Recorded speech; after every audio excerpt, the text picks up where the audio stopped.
Hello, Michael. This is Fred from Metal Ops. Hello, Fred. Nice to meet you. Nice T-shirt, you can say. Very cool, old school, and very obscure. Very nice. I love it. I have more old school, but they are destroyed now. Very grungy. The Man's Eye, etc. Oh, nice.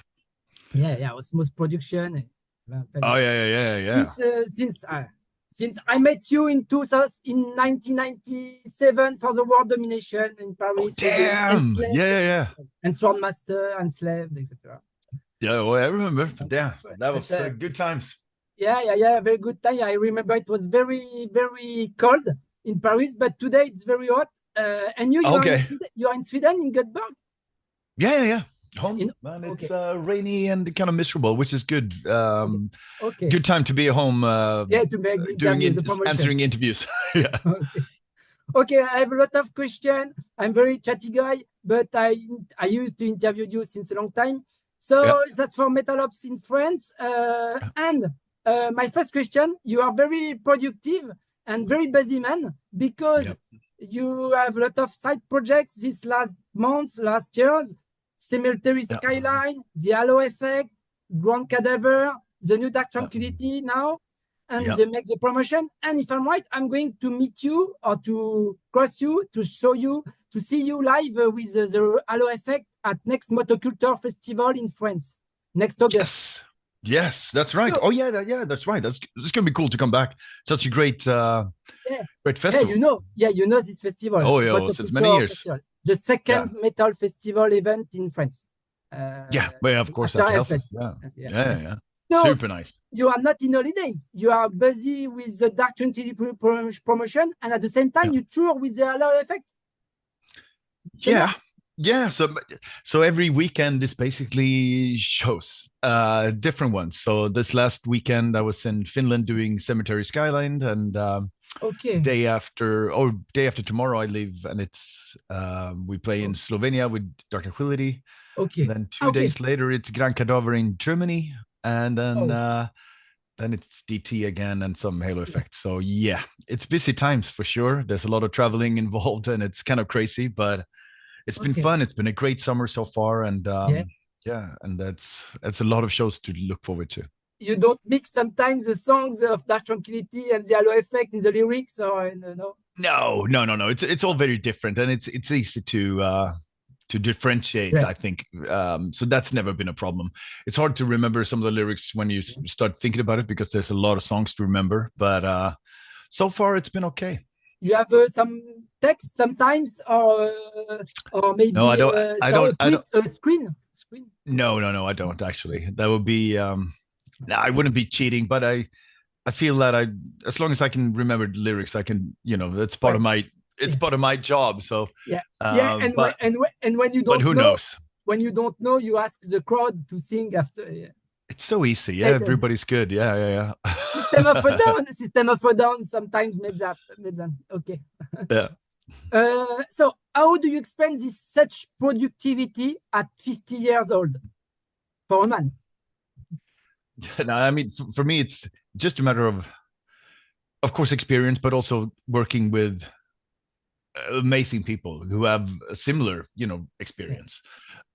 Working together with, DT, we just, in my opinion, keep getting better. We keep learning and keep kind of expanding our sound and making sure that we do more and cooler things and better productions, better songs, and that kind of stuff. And working with Niklas and Jesper in the HALOT EFFECT is a dream, just because we're old friends and we've been doing this forever.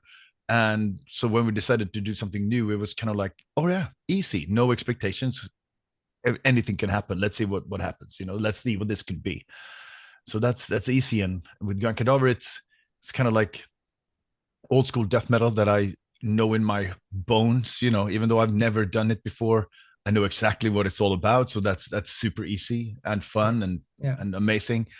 And with Cemetery Skyline, it's more kind of the kind of music that I grew up with, that I loved, when I was 16, 17, and just like got into it so much, and it really affected how I think about music. So doing kind of like a tribute to that kind of music has been fantastic. So Okay. So it's easy, and it comes from experience, and also the fact that I guess I decided to say yes to things rather than just focus on one thing. Might as well do more, and it's been a learning experience, and it's fun to work with other people, work in other studios, work with other artists, just to see what that's like. I've been for 25 plus years. It's been the same kind of deal, and as much as I love that, it's still fun to challenge yourself and push yourself, a bit further, just because you can. But during 20 years, you didn't have side projects. No, I never really felt the need for it, because Dark Tranquillity has always been kind of like very open and very kind of progressive in many ways. We can do whatever we want, basically. So I never felt the need. So this was more a chance to hang out with friends and write stuff together, than maybe all that else. was born with like a declic during the pandemic.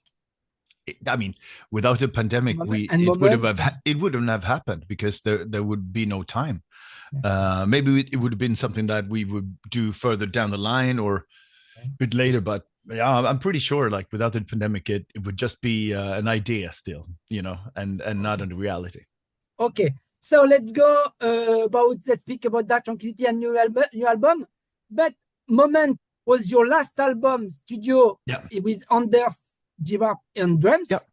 Yep. And at the same time, it was the first album with a new lineup, with a new team, except Anders, who left the band since. So how did you proceed with the new one? Because you have a new drummer, but how did you proceed? You work all the music, you compose all the music. How did you make this new album Endtime Signals? It was kind of different. Like what happened with Moment was that Anders Givart wrote a lot of the material, right? And then Johan was the new guy. So we had to learn how to navigate the writing process with us. And of course, we had been doing this for 30 plus years, and we have a way of working, way of talking about music, way of, just way of being a band, basically. And someone else comes in, and you have to learn all these new things, and Johan has been, active in the, with many different bands, Andromeda, but never with us. Yeah, exactly. And amazing stuff, but mostly it's him writing most of the stuff. So it was a big learning experience for him, trying to kind of figure out like how to work with us. And so when we started this one, it was kind of like we knew that, okay, now we don't really have all these other kind of songwriters. It's just Martin and Johan together. And that was the challenge, but also I think the advantage, because of before it was a lot of compromises, basically. Someone writes something there, but then it has to be interpreted by these other guys, and someone writes this, and then someone else interprets it, and eventually we come to a conclusion that this is where we're at. But it maybe didn't start that way. Whereas here, it was just Johan and Martin who wrote kind of the music first and foremost, and that made things so much more kind of focused. We felt early on that we had a vision for what the album should be, what it should sound like, how it should feel, how it should make people feel and us feel. And so that we could focus on that and just make the most out of it, and make sure that everything we do as we are writing is to complement that vision, and make sure that is what is happening. And it made for a more cohesive album, even though it's very broad, I think, but that was one of the highlights of the writing process for this album, for sure. And you didn't write some riffs on guitar? No, I can't play guitar worth shit like that. I only play guitar in the past, drums. In the past. Like I quit playing in 93 for good reason. So your job, you have the songs, and after you come with the lyrics, or you have already written the lyrics. No, lyrics comes kind of after or during the writing of the songs. Like when we get close and we start like having like a vibe and a feeling for what this is, and then I'll write temp stuff and and tell the other guys like how I feel about it, and then we change the songs accordingly so that it kind of matches or accentuates something. So and this was a great way of working too, something that we haven't done that much before, where I would record a demo of a song, and then Johan would react and kind of change stuff according to the vocals, and then also the piano or keyboard would change according to whatever was doing with the vocals. So it was more kind of inclusive in that sense as well, which is really great. Okay. I have a question about the guitarists in the new album. I have read on metalarchives.com there are guitar parts from Niklas Sundin, who made the new artwork with Cabin Fever Mida in general, and also Fredrik Johansson, who died in 2022. We are going maybe to speak about that. But is it true that these two guitarists and former members of Dark Tranquillity played on the new stuff? Or aside Johan Reinholdz or SWE? Or... No, they actually didn't play but they wrote. So two of the songs were written by Niklas and Fredrik. But it was basically using material that they had written. Like Niklas, obviously he does all the artwork for the band and all the videos, and he's very much involved in the band, ever since he stopped playing guitar, focused on that now. Definitely. But he also writes a lot of music, and he releases albums, and he does all that kind of stuff, and he just had material that he felt like, if you're up for it, if you need something, it's here, and especially now that it was very important for us to kind of retain the sound of the band, and since Niklas is such a huge part of the band still, it just felt natural to kind of use some of the stuff that he has written. So he had this kind of catalog of songs and just material that Martin started kind of combing through and figuring out how to use.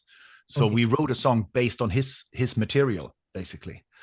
And that became a song that we then sent to Niklas once we were finished with it. And he was like, wow, holy shit, like what happened here? They had no idea we were doing it. So it was kind of like a tribute to him and a kind of a surprise as well. So it was fun, and it was really cool. And I love how that turned out, because it's very much in the style of what Niklas writes. It's very clear that it's his kind of sense of melody and his sense of kind of chord progression and stuff like that. And which song exactly? It's the last song on the album, so it's False Reflection is the title of the track.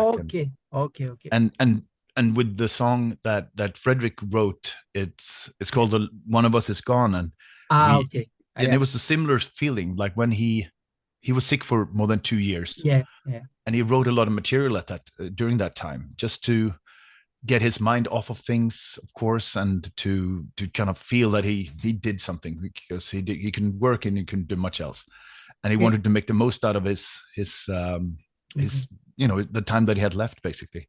So we said, if you want to use any of the material I'm writing, you're free to, because I'm not going to do anything with it. So so when it came time to write this album, we figured like we want to pay tribute to him, use some of the stuff that we love in his songwriting, and also kind of write a song about him as well. So it's a song written by him, but also for him, and about how it struggled with it. And dedicated to him, finally.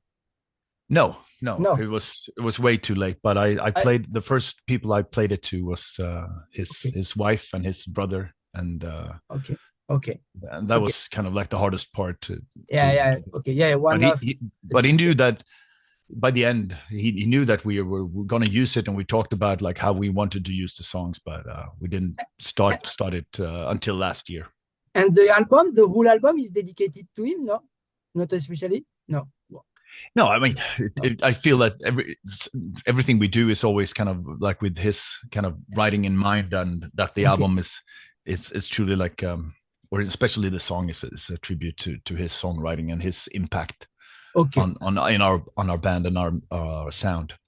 There is not a lot of guitars on this song. One of Us Is Gone. But if I'm right, is it the first time, Master?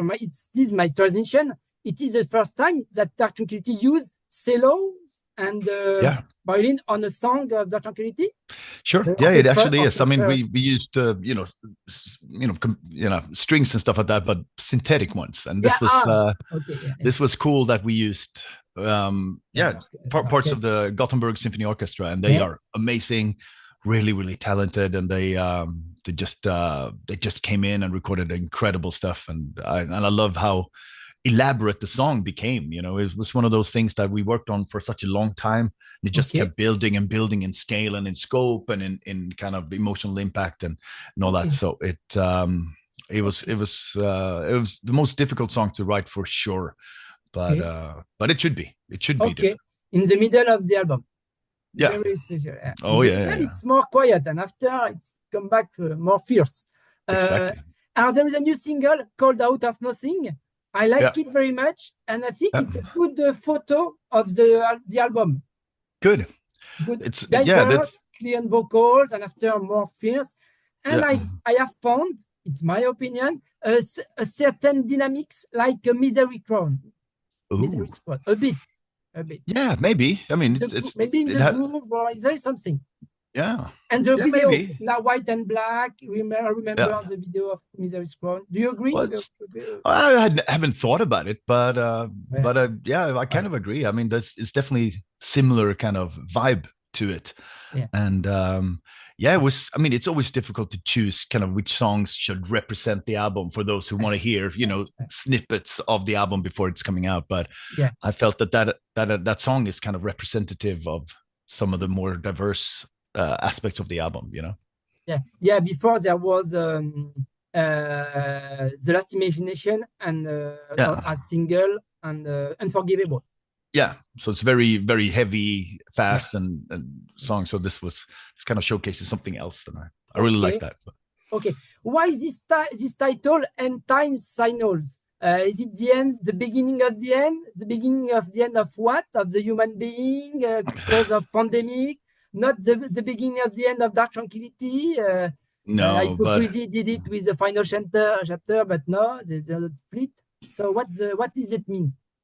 It kind of is kind of an extension of the idea of the album, which was kind of like, how far can we push this feeling that we have into something more dystopian, because we had a feeling that the world is not really getting any better right now. That optimism that I may have felt before is not really there anymore. And so we decided to kind of go all in on this feeling of helplessness and despair that we have certainly felt. And to kind of imagine this dystopian future where if everything goes as bad as it possibly can, like what would happen, And so when I started talking to Niklas about cover artwork and also like a title for the album, because it's normally the last thing that kind of comes to our mind. Niklas is very much involved in it all the time because he wants the visuals to complement the lyrics and the title, So we came up with this idea of using kind of like more kind of like childlike imagery to portray something very dystopian and scary and dark. And Endtime Signals became kind of like a great word or a great mood setter, for what we feel the album is about. And it's not it's not the end of something, but it's kind of like this is as far as things can go, hopefully, before they kind of go back to being better and we turn things around. But I hope we do. I'm not sure though, but let's hope.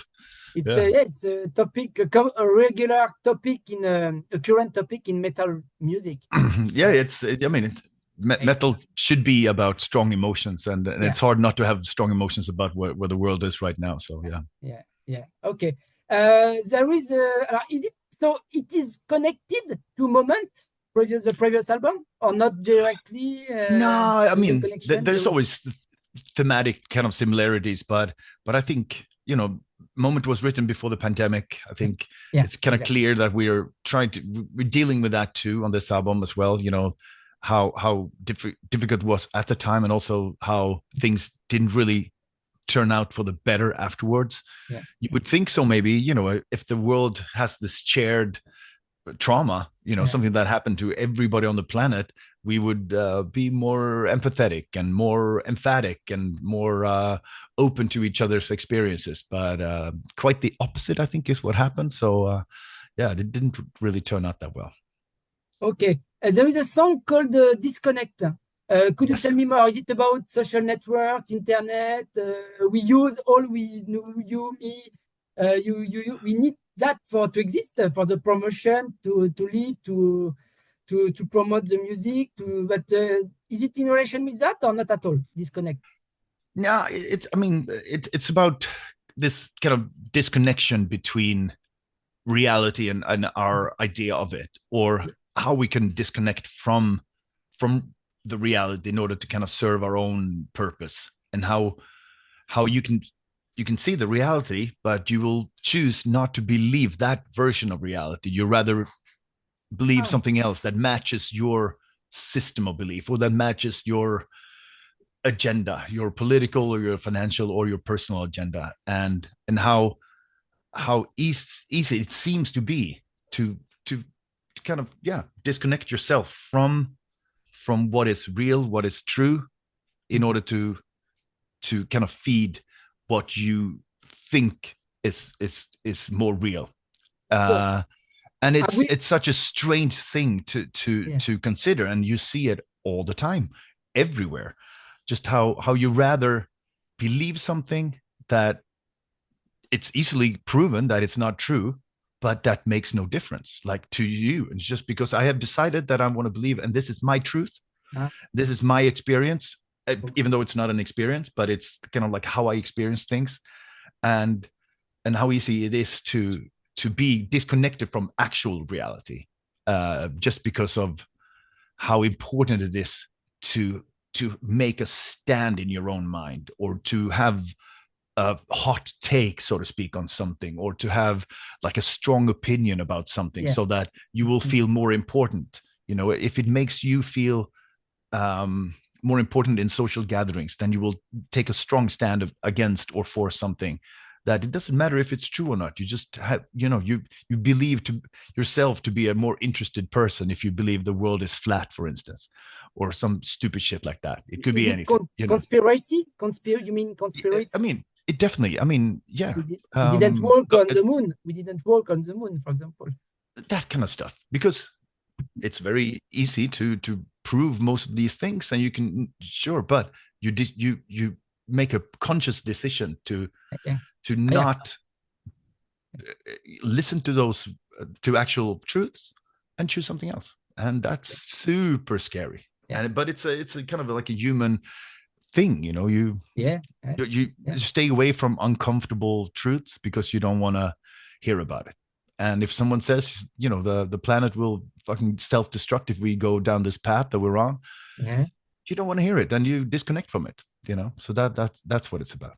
Okay, very interesting. Do you still write the lyrics when you go on your window? In the past, you told me sometimes you go on the window, you see at the window, you watch across through the window, and lyrics come to you for inspiration to write. No, I mean, it definitely happens, but depends on the weather. You know, or I stay up at night and I have trouble sleeping, and you think about things you want to scream about, and the things that keep you up at night, and you write some. Yeah, and then of course sometimes I get up early just because I can't sleep, and I'm sitting here listening to the songs, and I talk a lot to Niklas and Martin, like just how things feel and how we feel, and then I try to kind of figure something out to make sense of things. Okay. About the keyboards, it's not your job, but the keyboards, I find the keyboards of Martin Brändström very maybe 80s oriented. Ooh. Sometimes, I mean, you're not... end of 80s, early 90s. Yes, it's not like usual in the sounds, in the samples of keyboards. I don't the sound. No, true. I think like Martin in the last couple of years have developed a lot as a keyboardist and as a like a songwriter and as a a guy who loves his synths and his sounds and his vibe and of course he loves his vintage synths and 70s and 80s stuff, Okay. And it's not necessarily about creating like a certain sound, but of course, I mean, that's what we kind of grew up with, I grew up in the 80s. I listened to all the synth music and electronic music. But for Martin and I, it was Kraftwerk and Duff and Depeche Mode, bands like that who were the most important, before before metal was everything. So I think that's where that comes from, like this feeling of like creating layers and sounds and to something that complements heavy distorted guitars and also I think what he did with this album is something very very dark and brooding and maybe more cinematic, I think. But I know what you're saying. I mean, it's definitely, I mean, some of these synths are made in the 80s for sure. Sometimes some songs are okay. I agree totally. Okay. Who is your second now guitarist of Dark Tranquillity, or studio or live, I don't know, in session? Because I remember at Motoculture Festival you played 2 years ago. I went in the pit, and there was a new guitarist, American young. That was Joey Concepcion, and he's amazing, and he helped us out for a while, and he was incredible. He now plays in Arch Enemy, and so now we have an amazing old friend of ours, who's Peter Lyse Karmark. He plays guitar in Hatesphere in Denmark. And we known each other. We toured a lot in the early 2000s, and he's just one of those super talents and really, really amazing. So we've done, 4, 5, 6 shows with him so far. So he's gonna be with us for the foreseeable future, and it feels awesome. And him and Johan really play so well together, and it's been an absolute blast. So I'm really excited. Like. Such a good guy and fucking amazing talent. So in Hatesphere, I remember Pepe. Yes. But it's the other guitarist. So no, but it is Pepe. I mean, Pepe. Yeah. Pepe is a nickname for Peter in Denmark. Yeah. Okay. I used to. Okay. Nice guy. Okay, very nice. Oh guy. yeah. Okay. Can we? Do you have any news from Martin Henriksson? Because I remember him. I was a bit friend with him. Martin, you are still in touch or not? No. Every single day. Like Martin works with us in pretty much the same capacity as it did the last couple of years when he played guitar. So he takes care of everything that is related to the band in terms of travel and tours and money. He's the manager. He was the manager, or he's still the manager. He's still. So I'm talking to him right now. He's sending me a message constantly, and so Martin is very much involved, and it's easy like that. Like even though I'm maybe the original guy on stage, but Martin and Niklas, who were there from the very beginning, are like an integral part of everything that we do. The last time I saw him, he has dreadlocks. Oh yeah. That was some time ago. Yeah. And I remember because it was at the Hellfest. And he asked me with his girlfriend and him to go where they can swim on the sea, but it was it was 50 kilometers from the west coast to go. What means? Okay, I remember. Now, what do you want to add to conclude this about this new album to your French fans? And can we hope maybe come on tour? I have a dream. Dark Tranquillity in Flames one day. Yeah, I would love to. It's possible. It could be possible. Of course it is possible. We talked about it many times. So just it's hard to to make it happen, like in terms of schedules and stuff. But no, I mean, I'm super happy that we have a lot of shows in France coming up, and if you can see us in Toulouse or Paris this year, it's going to be a lot of more shows next year. We already are planning. It's not official yet, but it's happening. So it's going to be awesome. We love it, and we are really proud of this new album, of course. But we're also gonna play a lot of obscure and weird songs that we haven't done in a long time. So if you're into that kind of stuff, I think we're happy. Which new song? Okay, which new song are you going to play? The 3 singles? See, oh yeah, we are playing those, and then there's some other stuff as well, but also basically obscure stuff that we haven't done in forever. Okay. So that's exciting to me. Okay. Yeah. And for waiting for a common tour, Dark Tranquillity in Flames, we had the HALOT EFFECT this summer, for example. Kind of, yeah. I would love to, but and I hope and it's going to happen. I'm pretty sure one day, but we still haven't managed to make it happen. There will be a new video, maybe a new plan for a new video, new single from the album. Yeah. There's one more video coming. The song "Wayward Eyes" is coming. So okay. Cool.